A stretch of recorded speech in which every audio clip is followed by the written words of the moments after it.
যখন যে সমস্ত মেয়েরাই যেই এজ গ্রুপটায় বা যেই সময়সীমাটায় তাদের পিরিয়ডটা হচ্ছে, এবং পিরিয়ডস এর সময় ইউজুয়ালি স্যানিটারি ন্যাপকিন এবং কিছু ক্ষেত্রে এখনকার দিনে অনেকে ট্যাম্পনও ইউজ করে। তো সেক্ষেত্রে আহ, এই পিরিয়ডের সময়সীমাটা, মাসের যে কটা দিন পিরিয়ডটা চলছে, সেক্ষেত্রে হাইজিন ফ্যাক্টর কি কি হওয়া উচিত, না, বা হাইজিন খাওয়া হ্যাঁ, দাওয়ার মধ্যেও বা খাওয়া দাওয়া সবই কি করা যেমন উচিত? নর্মাল ডায়েট সেটা ইউজ করো, ডায়েটারি আলাদা করে সাপ্লিমেন্ট কিছু আলাদা নেই। মানে কোয়েরি ক্র্যানবেরি জুসের কথা কিছু মানে স্টাডিজতে উল্লেখ আছে, কিন্তু ডেফিনিট কোনো রোল বা মানে প্রমাণ পাওয়া যায় it's hmm. Not very evidence based. কিছু ট্রায়ালস হয়েছে। এক্সট্রা ফ্রুটস অ্যান্ড ভেজিটেবলস খাওয়া, নর্মাল ডায়েট ভালো করে খাওয়া, হ্যাঁ সেটা ব্যালেন্স নিউট্রিশিয়াস ডায়েটটা মেনটেন করতে হবে। অবশ্যই জলটা ভালো করে খেতে হবে। যারা ডায়াবেটিক পেশেন্ট তাদের ডায়াবেটিস কন্ট্রোল করতে হবে। পিরিয়ডের সময় বা অন্য সময় যেমন হাইজিন ভালো করে মেনটেন করা, safe tampon, safe sanitary pad যেগুলো যেন ক্লিন থাকে সেগুলোকে ইউজ করা, পিরিয়ডিক্যালি চেঞ্জ করা। অবশ্যই যদি কোনো ইরেগুলার মেনস্ট্রুয়েশন বা কোনো সমস্যা হয়ে থাকে আপনি আপনার গাইনোকোলজিস্টের সাথে অবশ্যই নিয়ে পরামর্শ করতে হবে। একেবারেই।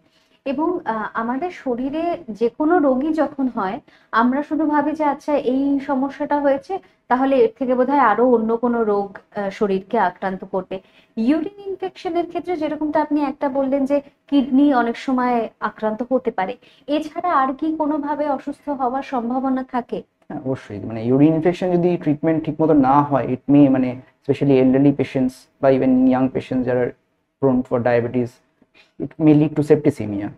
সেপ্টিসিমিয়া ইজ মানে ডেঞ্জারাস থিং ওয়েন দ্য মানে ইউরিন ইনফেকশন থেকে যখন যেটা ব্লাডে স্প্রেড করে যায়, বা কিডনি ইনফেকশন থেকে ফ্লোরিড পাইলোনেফ্রাইটিস বলা হয়, সেটা ইট উইল লিড টু মানে can lead to detrimental state. মানে ইভেন মানে সেপ্টিসিমিয়া থেকে ব্লাড প্রেশার ফল করে গিয়ে আপনি মানে it can you might land up in the ICU. তো সেই ক্ষেত্রে early recognition and early treatment will be helpful আর কি। সেপ্টিসিমিয়া ডেভেলপ করে গেলে ইটস ভেরি ডিফিকাল্ট, তখন হায়ার অ্যান্টিবায়োটিক ট্রিটমেন্ট কস্ট সবই বেড়ে যাবে। একেবারেই। এবং ইউরিন ইনফেকশনের কথা শুনলেই, বা ইউরিন ইনফেকশনে অনেকেই আছে যারা আক্রান্ত হয়েছেন এবং তারা হয়তো ডক্টরের কাছে পৌঁছেছেন, তারপরে বিভিন্ন টেস্টের পরে দেখা গেল ইকোলাই হয়েছে। ইকোলাই বিষয়টা নিয়ে একটু জানতে চাইবো। ইকোলাই একটা ব্যাকটেরিয়া আর কি, মোস্ট কমনলি এটা ইউরিন ইনফেকশনের সাথে অ্যাসোসিয়েটেড আছে। এখন যেহেতু মানে মানে এমন মানে ইভেন ওষুধের দোকান না জানিয়ে মানে আপনি অ্যান্টিবায়োটিক ওরা দিয়ে দিচ্ছে, সেই কোর্সটা ঠিকমতো কমপ্লিট হচ্ছে না, ইউরিন কালচার ঠিকমতো করা হচ্ছে না, র্যাম্প্যান্ট ইউজ অফ অ্যান্টিবায়োটিক এমন হয়ে গেছে এখন ইকোলাই গুলো ম্যাক্সিমাম মানে মাল্টি ড্রাগ রেজিস্ট্যান্ট ইকোলাই তৈরি হয়ে গেছে।